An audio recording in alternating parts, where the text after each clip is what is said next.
नमस्ते दोस्तों, मैं हूं शुभम। आपका हमारे अपने ही YouTube चैनल पर स्वागत है। दोस्तों, आज हम बात करने वाले हैं कि घर में यज्ञ होम हवन क्यों करना चाहिए, इसके पीछे क्या रीज़न है, ये हम इस वीडियो में देखते हैं। इस वीडियो को लास्ट तक जरूर देखिए। चलिए अब हम शुरू करते हैं।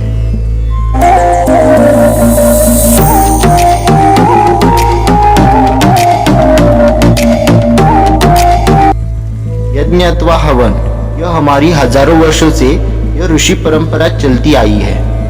अपने वेदों में से यजुर्वेद में इसका अधिक विश्लेषण और जानकारी दी गई है।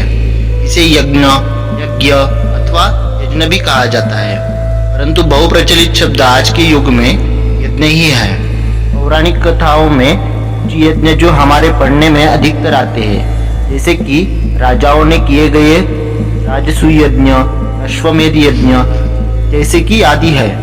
समय के साथ साथ हम यज्ञ के पीछे की उदात्त भूमिका और शास्त्रीय कारण भूल गए हैं और आज यह केवल कर्मकांड बनकर रह गया है। यज्ञ करने वालों को और कराने वालों को यह केवल एक धार्मिक पूजा पाठ का एक भाग समझकर उसकी पूर्तता करने के लिए की जाती है। विशेषकर विवाह संस्कार में किया गया हवन जल्द से जल्द जैसे पूरा हो, इसलिए पंडित जी से निवेदन करा के पूरा करने की प्रयास आज की युवा पीढ़ी करती है। आजकल की युवा पीढ़ी इसका मूल उद्देश्य मालूम न होने से यज्ञ को केवल समय की बर्बादी तथा घी आदि साहित्य का नुकसान मानने लगी है। इसमें उनका दोष भी तो नहीं है, क्योंकि उसके पीछे की शास्त्रीय कारणों का उन्हें पता ही नहीं है। और यह इसी प्रकार चलता रहा तो आने वाले दिनों में यज्ञ या हवन उसकी प्रथा लुप्त हो जाएगी।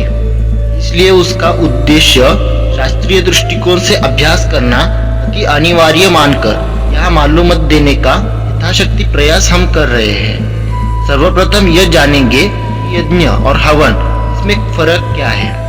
हवन यह पंच महायज्ञ का ही एक भाग है। हवन यह अधिकतर अपने स्वतः के अथवा परिवार के दैनंदिन जीवन में आने वाली समस्याओं में उसके निराकरण, समाधान, आत्मिक उन्नति, शुद्धि और लंबी उम्र, शांति तथा अपने अतराफ के वातावरण शुद्धि के लिए किया जाता है। यह एक प्रकार का समर्पण के साथ की गई प्रार्थना ही है। हवन यह हिंदुओं में अलग अलग अवसरों पर जैसे कि शादी, उपनयन, कर्णवेद आदि संस्कारों के समय भी किया जाता है। होम या हवन यह घर अथवा ऑफिस में भी हो सकता है। हवन कुछ घंटे या एकाध दिन का होता है, किंतु यज्ञ यह बड़े पैमाने में किया जाता है, जिसमें यह कई दिनों तक चलते रहता है। महायज्ञ कई महीनों तक चलता है। यज्ञ के बारे में कहा गया है, यज्ञो विश्वस्य भुवनस्य नाभि, अर्थात इसका यज्ञ यह नाभि बिंदु है जो पूरे विश्व को बांधे और जोड़े को रखता है। इसमें इतना बड़ा सार है, मानव मात्र की सेवा की उदात्त भावना विहित है। यज्ञ यह पूरे विश्व की, पूरी सृष्टि, सभी मस्तिष्क और आत्माओं की अलग अलग प्रचलित ऊर्जाओं के साथ संपर्क स्थापित करने का एक मार्ग है या एक माध्यम है, हम ऐसा भी कह सकते हैं। यज्ञ का लाभ व्यक्तिगत न होकर बल्कि पूरे विश्व के लिए होता है।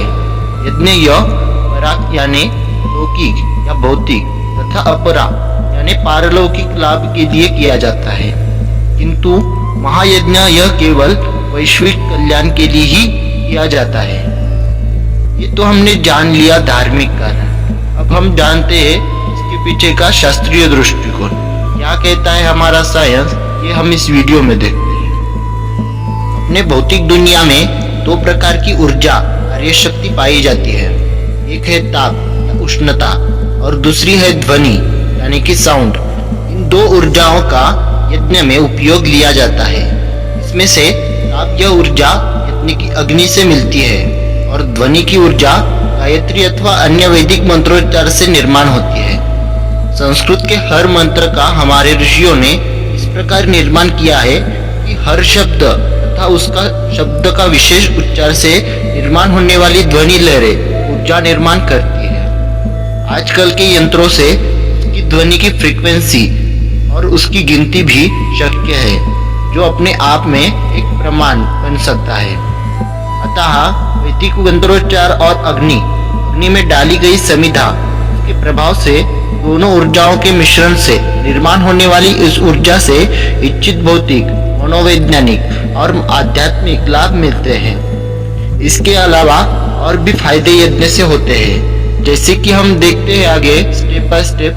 दुर्गंधि का निष्कासन, यानी कि यज्ञ के अग्नि से बाष्पीभवन से निकलने वाली बाष्प, अलग अलग प्रकार के बाष्पशील तेल और धुआं या अतराफ के वातावरण का उसमें बिखर जाते हैं, क्योंकि इन तेलों की एक विशेष सुगंध होती है। वहां की दुर्गंध का अपने आप नाश कर देती है।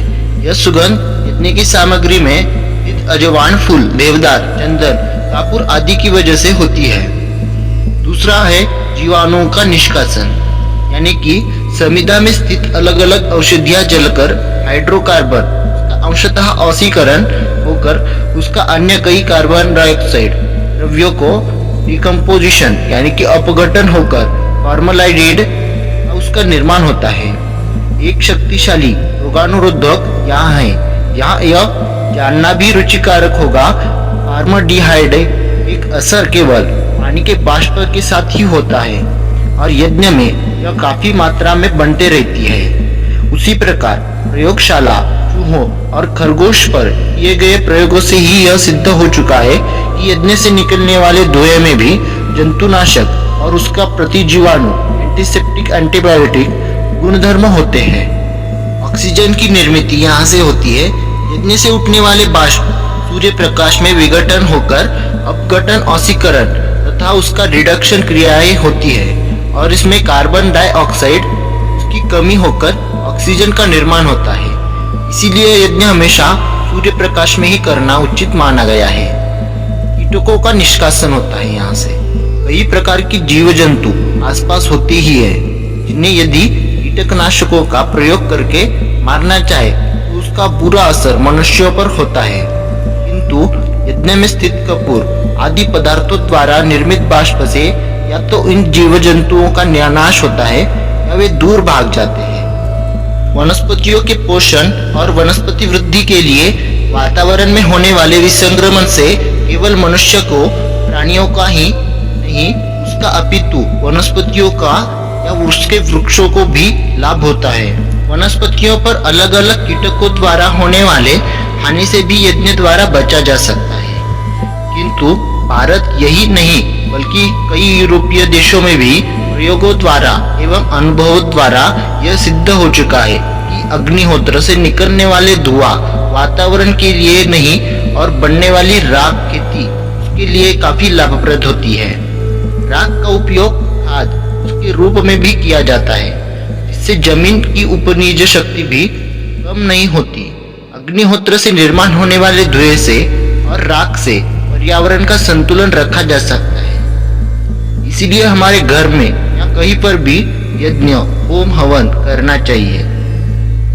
दोस्तों, आज के लिए बस इतना ही।